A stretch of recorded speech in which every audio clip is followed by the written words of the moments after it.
নামাজ কায়েম করা। কারণ এর কয়েকটা উদ্দেশ্য আল্লাহ বলে দিলেন যে নামাজের দ্বারা আল্লাহর সাথে সম্পর্ক রাখার জন্য নামাজটা, নামাজের দ্বারা মানুষের সম্পর্ক আল্লাহর সাথে মজবুত থাকে, যেন আপনি বারবার আল্লাহর কাছে আসবেন, আল্লাহর ঘরে আসবেন, আল্লাহর সাথে সাক্ষাৎ করবেন, আপনার সম্পর্ক মজবুত থাকবে। আর যখনই নামাজ থেকে আপনি দূরে হবেন, আল্লাহর সাথে আল্লাহর কাছ থেকে আপনার সম্পর্ক কেটে গেল। আল্লাহ রাসূল সাল্লাল্লাহু আলাইহি ওয়াসাল্লাম বলেন, একবার দেখলেন একটা মহিলা তার একটা ছোট বাচ্চাকে এসে কান্না করছে, তখন তার কাছে গিয়ে তাকে কোলে উঠাবে এবং তাকে দুধ পান পাবে। আল্লাহ রাসূল সাল্লাল্লাহু আলাইহি ওয়াসাল্লাম তিনি দেখলেন, তারপর বলছেন আল্লাহু আরহামু বিইবাদিহি মিন হাদিহি বিওয়ালাদিহা। আল্লাহ কসম, আল্লাহ তাআলা এই মহিলা চাইতে, এই মহিলাকে তার ছেলে বা তার শিশু একটা দুধ পান করা বাচ্চা এর উপর যতটা সে রহম করে তার চাইতে বেশি আল্লাহ তাআলা তার বান্দার উপর রহম করে। যার কারণে মেয়েটি তার ছেলেকে ডাকলো এবং তাকে দুধ পান করালো।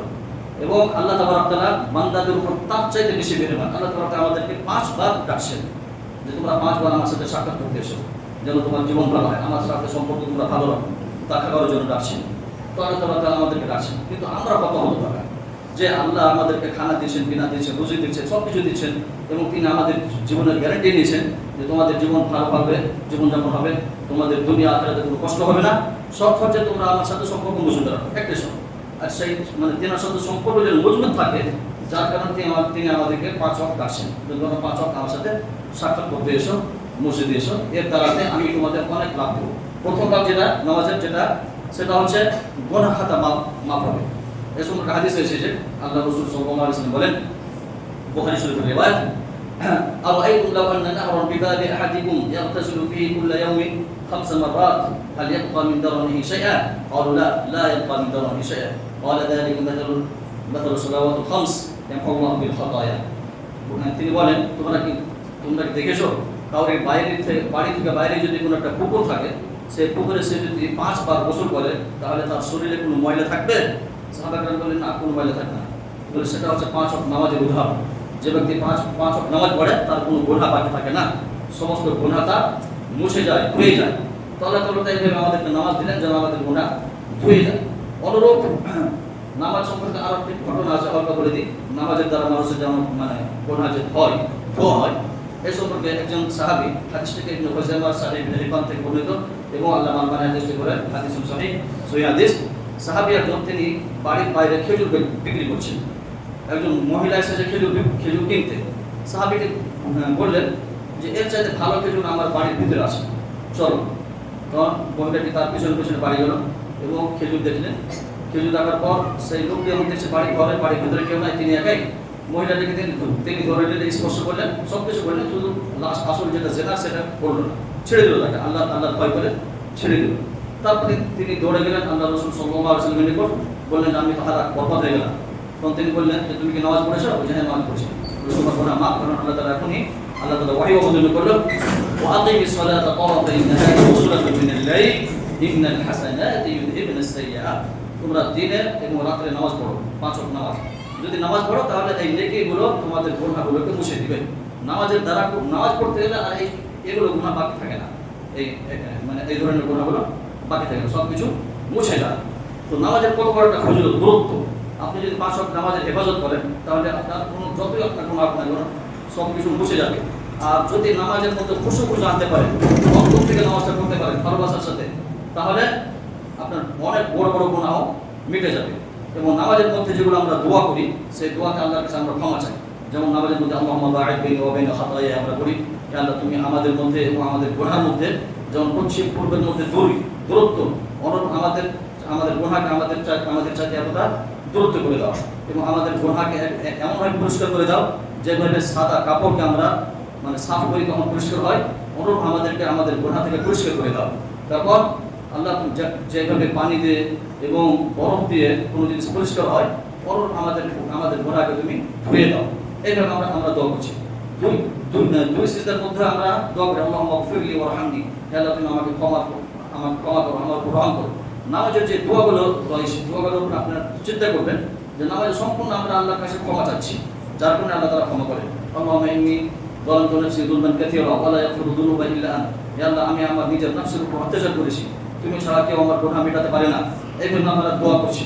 এই সমস্ত দোয়ার দিকে বুঝে যখন আপনি নামাজ পড়বেন, আর যদি খুশু খুশুর সাথে পড়েন তাহলে আপনার কোনো গুনাহ বাকি থাকবে না, অটোমেটিক সমস্ত গুনাহ মিটে যাবে। অনেকে মনে করে যে নামাজ পড়ার পরও অনেকেই খারাপ কাজ করে, তো নামাজ পড়ে লাভ কি? নামাজ পড়ার পর যখন কোনো লোক খারাপ কাজ করে তখন তার খারাপ কাজটা থাকে না, তার গুনাহটা মিটে যায়। আর যে লোকটি নামাজ পড়ে না তার গান্দাকে থেকে যায়, তার কাপড় গান্দা হচ্ছে, তার শরীর ময়লা, তার শরীরে ময়লা লাগছে, সে পরিষ্কার করছে না, গোসল করছে না, তার শরীরে গন্ধ আসবে। আর যে ব্যক্তি বারবার গোসল করে তার শরীরে গন্ধ আসবে না। তো একজন নামাজি বেনামাজির মধ্যে পার্থক্য এটাই, নামাজি যারা তাদের দ্বারা গুনাহ হয় কিন্তু তাদের গুনাহ মুছে যায়, আর যারা নামাজ পড়ে না তাদের গুনাহ মুছা হয় না, তাদের গুনাহ বাকি থাকে। এবং কিয়ামতের দিন প্রথম হিসাব হবে নামাজ সম্পর্কে, যার কারণে আল্লাহ তাআলা নামাজের উল্লেখ করেন প্রথমে যে আউয়ালু মা ইউহাসাবু আল-আবদু ইয়াওম আল-কিয়ামা আস-সালাত। প্রথমে কিয়ামতের দিন আল্লাহ তাআলা যে জিনিস সম্পর্কে হিসাব নেবেন সেটি হচ্ছে নামাজ সম্পর্কে হিসাব নেবেন। নামাজ যদি ভালো হয় তাহলে সব সে মুক্তি পাবে, নামাজে যদি ফেসে যায় তাহলে সে বরবাদ, ফাকাদ খাবা ওয়া খাসিরা।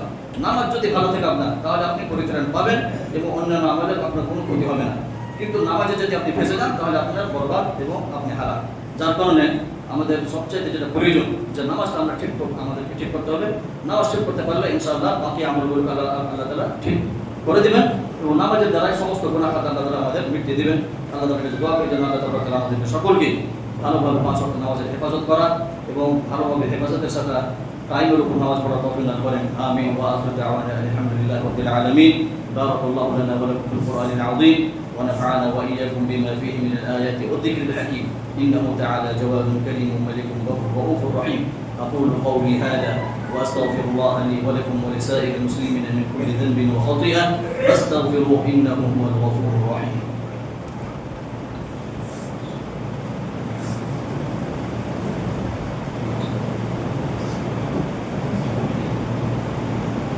إن الحمد لله نحمده ونصلي على رسوله الكريم أما بعد. যারা দরজা দাঁড়িয়ে আছেন এদিকে চলে আসেন, এদিকে জায়গা আছে বা আগে দিয়ে চলে আসেন। আল্লাহ তাআলা যেভাবে আমাদেরকে নামাজ কায়েম করার আদেশ করলেন, নামাজের একটা সম্মান রয়েছে। যেহেতু নামাজের অর্থ যে আল্লাহর সাথে আমরা সাক্ষাৎ করতে আসছি, আল্লাহর ঘরে আসছি। মসজিদে বলা হয়েছে আল্লাহর ঘর, ফি বুয়ুতিন আযিনাল্লাহু আন তুরফা। আল্লাহর ঘরে আল্লাহ আদেশ করছেন যেন আল্লাহর ঘরে আল্লাহর জিকির করা হয়। তো তিনি চান যে নামাজের জন্য আমরা সম্মান করি, যেহেতু আল্লাহর সাথে সাক্ষাৎ করতে আসছি সেহেতু নামাজের একটা সম্মান রয়েছে। নামাজের সম্মানের অর্থে আল্লাহ তাআলা কিছু জিনিস আমাদেরকে দিয়েছেন। প্রথম জিনিস যেটা যে নামাজ পড়তে আসার সময় পাক এবং পবিত্রতা অর্জন করতে হয়। যদি গোসল করার প্রয়োজন থাকে তাহলে গোসল করতে হবে, শরীর থেকে যেন গন্ধ না আসে। পেঁয়াজ রসুন খেয়ে আপনাকে মসজিদ আসতে নিষেধ, কারণ আপনি আল্লাহর সাথে গল্প করবেন। মুখ থেকে যেন দুর্গন্ধ না আসে। অনুরূপ বিড়ি সিগারেট কি আসবেন না, যেই সমস্ত জিনিস খেলে পারে মুখ থেকে গন্ধ আসতে পারে সেই সমস্ত বস্তু খাবেন না। বিশেষ করে বিড়ি সিগারেট এই সমস্ত জিনিস যদি খান, যদি আপনি বিরাজ করে আসেন আপনার মুখ থেকে গন্ধ আসবেই। এবং এই সম্পর্কে আল্লাহ রাসূল সাল্লাল্লাহু আলাইহি ওয়াসাল্লাম বলেন, ইন্নাল মালাইকাতা তাআদ্দা বিমা ইয়াতাআদ্দা বিহি বানু আদম। যে জিনিস দ্বারা বানু আদম কষ্ট পায়, আদমের সন্তানরা যে সমস্ত জিনিসে তাতে ফেরেশতাও কষ্ট পায়। যেহেতু বানু আদম আপনার মুখ যদি আপনি বিড়ি সিগারেট খান তাহলে আপনার মুখ থেকে গন্ধ পাবে এবং বানু আদম কষ্ট পাচ্ছে, এতে থেকে ফেরেশতারাও কষ্ট পাচ্ছে। তো এই যার কারণে সিগারেট এবং বিড়ি এগুলো পান করিয়েন না। এগুলো যদি পান করেন তাহলে আপনি যতই বিরাজ করে আসেন আপনার মুখ থেকে গন্ধ আসবে। আর কাঁচা পেঁয়াজ কাঁচা রসুন খেয়ে মসজিদ আসতে নিষেধ। এটা নামাজের সম্মানের অর্থে, যেহেতু আল্লাহর দরবারে আপনি আসছেন সেহেতু এটা জরুরি। আল্লাহ তাআলা বলেন, ইয়া বানি আদম খুযু যিনাতাকুম ইনদা কুল্লি মসজিদ। হে বানি আদম, তোমরা প্রত্যেক মসজিদে যখন আসতে মসজিদে আসার আগে সৌন্দর্যতা অবলম্বন করো। যেহেতু আল্লাহর সাথে সাক্ষাৎ করতে আসছেন সেহেতু সৌন্দর্যতা অবলম্বন করতে হবে। খুব ভালো লেবাস, ভালো পোশাক পরে আসতে হবে এবং গোসল টোসল করে উযু করে মুখ হাত ধুয়ে যেভাবে হয় যেভাবে উযু বানিয়ে তারপর বাড়ি থেকে বের হওয়ার সময় দোয়া করতে হবে। দোয়া করতে আসতে হবে, রাস্তাতে দোয়া আছে, এখন দোয়া করার টাইম নেই, সময় নেই, সেহেতু অনেক লম্বা দোয়া। এইভাবে দোয়া উযু করার আগে দোয়া, উযু করার পরে দোয়া, তারপর বাড়ি থেকে আপনি মসজিদে আসবেন তখন দোয়া, মসজিদে প্রবেশ করার সময় দোয়া, অনেক দোয়া রয়েছে। এই দোয়াগুলো করতে আসবে, এগুলো হচ্ছে নামাজের সম্মান। তারপর আল্লাহু আকবার, আল্লাহ সবচাইতে বড় করে আপনি নিয়ত বানবেন। তারপর আপনার ধ্যানটা যেন নামাজে থাকে এর জন্য আপনি চেষ্টা করবেন।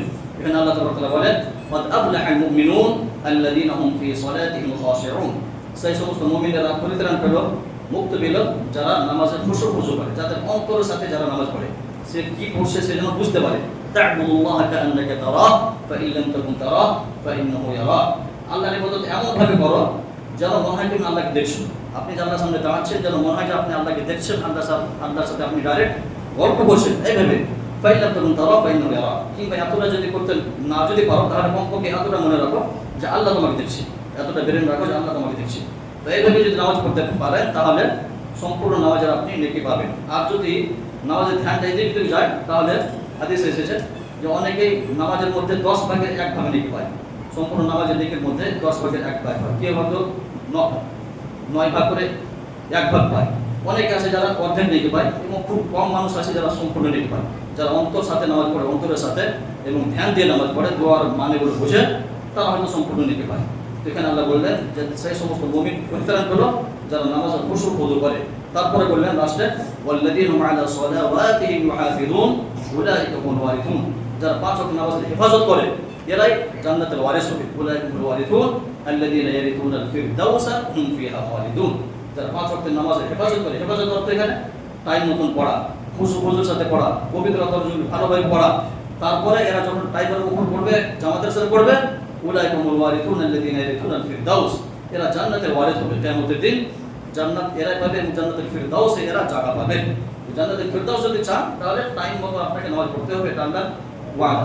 নামাজের সম্মানের মধ্যে আরেকটা সম্মান, যখন আপনি বুঝে আসবেন যে জায়গাতে নামাজ পড়ছেন জায়গাটা যেন পাক পবিত্র হয়, সাফ সুতরা হয় এবং সৌন্দর্য অবলম্বন করবেনই। গোসল করে আসবেন বা উযু করে আসবেন যতদূর প্রয়োজন হয়। তারপর সুন্দর ড্রেস পরবেন, লিবাস যেন ভালো হয় আপনার এবং পাক সাফ হয়। ওয়া থিয়াবাকা ফাতাহির। আল্লাহ তাআলা আল্লাহ রাসূল সাল্লাল্লাহু আলাইহি ওয়াসাল্লামকে যখন ওহী করেন প্রথমে, তখন তিনাকে প্রথম আদেশ, নামাজ পড়ার আগে তিনাকে আদেশ করলেন ওয়া থিয়াবাকা ফাতাহির, তোমার নিজের কাপড়কে পাক সাফ রাখো এবং পরিষ্কার পরিচ্ছন্ন রাখো। তো নামাজ পড়ার আগে আপনাকে কাপড় পরিষ্কার পরিচ্ছন্ন করতে হবে। যার কারণে হাদিসের বইগুলোতে, ফিকহের বইগুলোতে পাবেন আপনি প্রথমে যেটা অধ্যায় আনে বুলবুল মারাম এগুলোতে প্রথম কোন মুহাদ্দিসের কালাম এনেছেন আগে ঈমান সম্পর্কে, যেমন আমি বললাম ঈমান, তারপর কিতাবুত তাহারা এবং বুলবুল মারাম প্রথম কিতাবুত তাহারা, মানে পাক পবিত্রতা অর্জন করার পর। কারণ আপনাকে সব প্রথম যেটা ইসলাম গ্রহণ করার পর বা আল্লাহকে চেনার পর যে জিনিসের প্রয়োজন পড়ে সেটা হচ্ছে পাক পবিত্রতা অর্জন করা এবং কিতাবুল মিয়াহ, পানির বর্ণনা সম্পর্কে ওলামায়ে কেরাম ফুকাহারা প্রথমে অধ্যায় আনেন। কারণ একজন মানুষ, একজন মুসলমানের প্রথম যেটা আমলের কাজ করে, আমলি কাজ, আমলের মধ্যে প্রথম কাজ করবে তার পবিত্রতা অর্জন করা এবং পানি সম্পর্কে জানা, কোনটা পানি পাক কোনটা পানি না পাক, কখন পানি পাক থাকে কখন পানি না পাক হয়, এই সম্পর্কে জানা। এবং এই সম্পর্কে এমন হয়তো আলোচনা করার সময় নেই, পানি কোনটা পাক, কোন সময় পানি পাক থাকে কোন সময় না পাক থাকে, যাক আপনি এগুলো জেনে নেবেন। প্রথম পর্যায়ে আপনাকে এটা পাক পবিত্রতা অর্জন করা আমলের মধ্যে। তারপর আপনি নামাজ পড়তে আসবেন, নামাজের একটা সম্মান। আপনি যেই জায়গায় নামাজ পড়বেন জায়গাটা যেন পাক হয়, কাপড় যেন পাক হয়, আপনার শরীর যেন পাক পরিষ্কার হয়, পবিত্রতা হয়। তারপর অন্তরের সাথে খুশুতে নামাজ পড়বেন, তখন আল্লাহর সাথে আপনার সম্পর্ক বাড়বে এবং এই সম্পর্ক আপনার কায়েম থাকবে। যখনই নামাজ আপনি পিছু হলেন আল্লাহর সাথে আপনার সম্পর্ক বিচ্ছিন্ন হয়ে গেল। যার কারণে আল্লাহ রাসূল সাল্লাল্লাহু আলাইহি ওয়াসাল্লাম হযরত আব্দুল্লাহ বিন আব্বাস কে ওয়াসিয়ত করেছেন, ইয়া গোলাম ইন্নী উআল্লিমুকা কালিমাতিন ইহফাযিল্লাহ ইয়াহফাযুক। হে ছেলে, আমি তোমাকে কিছু কথা শেখাবো। তার মধ্যে প্রথম কথা বললেন তুমি আল্লাহকে স্মরণ রাখো, আল্লাহ তোমাকে স্মরণ রাখবে। আল্লাহকে স্মরণ কিভাবে আপনি রাখতে পারেন? যখন 5 ওয়াক্তের নামাজ পড়বেন তখন আপনি আল্লাহকে স্মরণ রাখতে পারবেন। যার কারণে আল্লাহ বলছেন ওয়া আকিমিস সালাতা লিযিকরি, তোমরা আল্লাহকে স্মরণ করার জন্য নামাজ পড়ো। তো আল্লাহকে স্মরণ তখনই আপনি রাখতে পারবেন যখন নামাজ কায়েম করবেন। এটা উদ্দেশ্য। আল্লাহ রাসূল সাল্লাল্লাহু আলাইহি ওয়াসাল্লাম যখনই তেনার মনে কোনো আফসোস হতো, চিন্তা হতো, তখন তিনি দৌড়ে আসতেন মসজিদ থেকে এবং তিনি নামাজ কায়েম করতেন। কানা ইযা হাসাবু আমরুন ফাযআ ইলা সালাত। তেনাকে যখন সময় তিনার মনে কোনো চিন্তা আসতো, কষ্ট আসতো, তিনি দৌড়ে আসতেন নামাজের দিকে এবং নামাজে দাঁড়াতেন। এবং তিনি হযরত বিলাল রাদিয়াল্লাহু আনহুকে বলতেন আরিহনা বিসসালাহ ইয়া বিলাল, আরিহনা ইয়া বিলাল বিসসালাহ ইয়া আরিহনা বিসসালাত ইয়া বিলাল। হে বিলাল, যদি আযান দাও এবং আমাকে নামাজের দ্বারা আমাকে ইতমিনান দাও, আরাম দাও। তুমি যদি আযান দাও তো আমি নামাজ কায়েম করব, নামাজের দ্বারা আমি আরাম পাবো। এবং যে কোনো সময় তিনি কোনো ফয়সালা নিতেন, আগে নামাজ পড়তেন এবং আল্লাহর সাথে পরামর্শ করতেন। এটা বলে সালাতুল ইস্তিখারা। প্রত্যেকটা প্রয়োজনে মানুষকে আল্লাহর সাথে পরামর্শের প্রয়োজন আছে। যখন আপনি নামাজ পড়বেন তখন আপনার অন্তরটা ইতমিনান থাকবে বা আপনার মনে শান্তি থাকবে। যার কারণে বলেন আলা বিযিকরিল্লাহি তাতমাইন্নুল কুলুব। আল্লাহর স্মরণে মানুষের অন্তরটা মুতমাইন থাকে, আপনি তৃপ্তি পাবেন, আরাম পাবেন, শান্তির জীবন পাবেন। আপনি যদি শান্তি চান তাহলে আল্লাহকে স্মরণ রাখুন। আল্লাহকে স্মরণ রাখার জন্য এই নামাজ আল্লাহ দিয়েছেন। আল্লাহ তাআলা যেন আমাদেরকে সকলকে বেশি বেশি আল্লাহকে স্মরণ রাখার এবং আমাদের অন্তরে শান্তি আনার তৌফিক দান করেন। এবং শান্তি আনার জন্য আমাদেরকে যে জিনিসটা তিনি আমাদের উপর ওয়াজিব করেছেন সেটা হচ্ছে 5 ওয়াক্ত নামাজের হেফাজত।